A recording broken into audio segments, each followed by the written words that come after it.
Hi guys, today I'm going to be demoing what I've been working on in my game Little Bit Lost.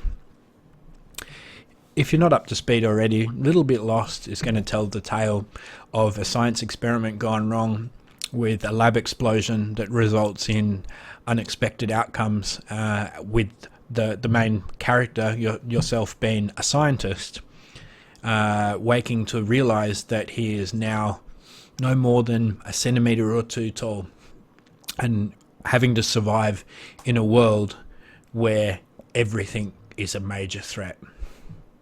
So let's jump into the game and have a look at what I've done so far.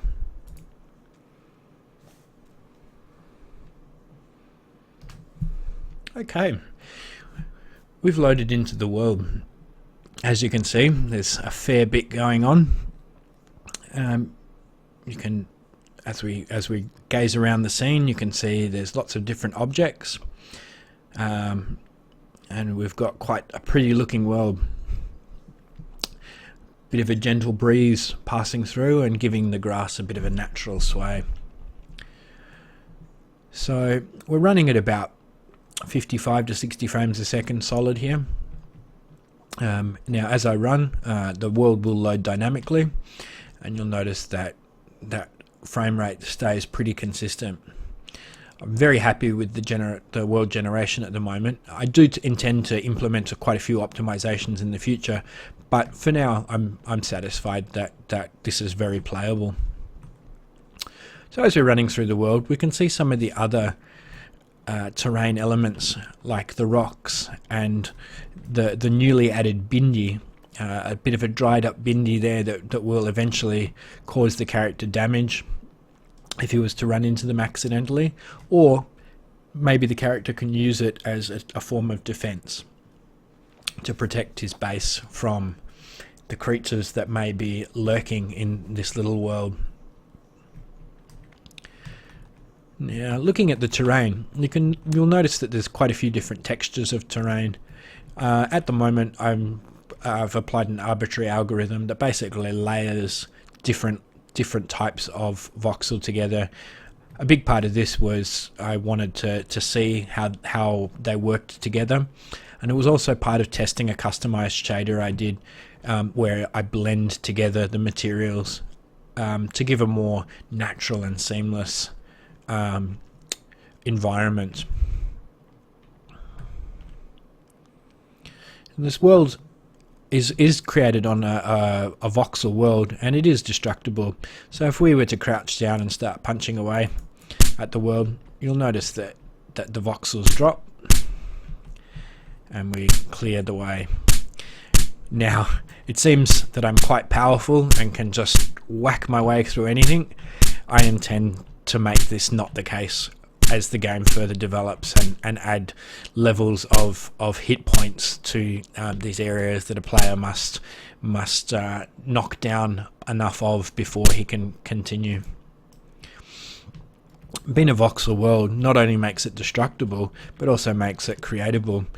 At the moment I've got the ability to add in any voxel type, and as you can see here, we're adding in the rock type.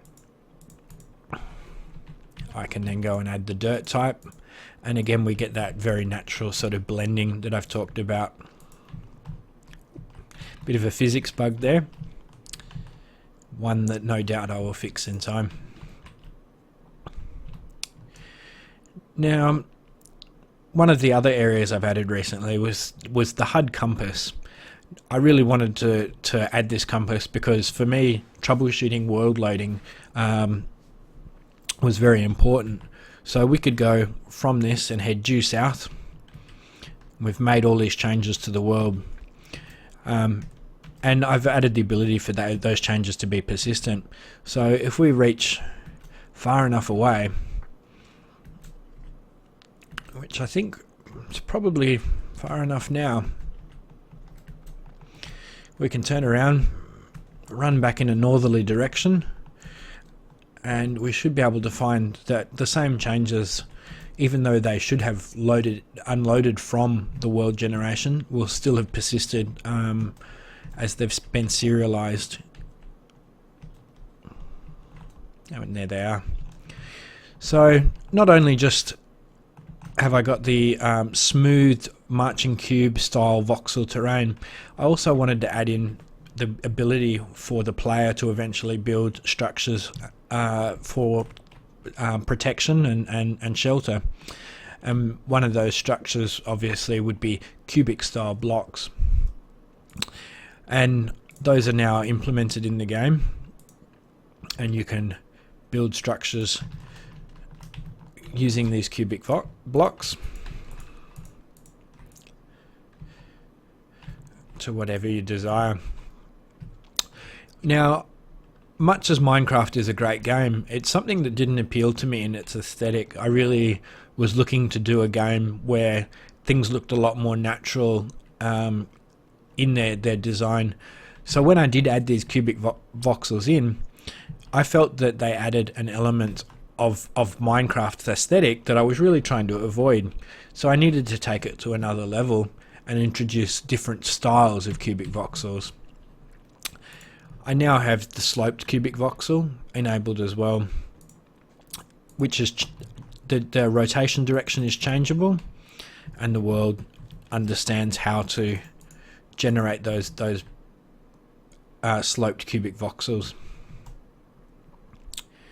Now, that's pretty much covering everything that I really want to share with you right now. I will be maintaining monthly sprints where I will continue my development, looking at key features. In the coming months, I'm looking to improve the block system, continue working on the networking elements that I've been working on for a while now, allowing players to share the experience in multiplayer games. I also want to look at the start of creation of an inventory system. That may not come in the next month, but I'm hoping to at least look at the foundations. I hope you've enjoyed what I've shared with you today, and continue to follow me. I'm on Twitter, Gray Saunders. You can also follow my blog, littlebitlostgame.com. Thank you.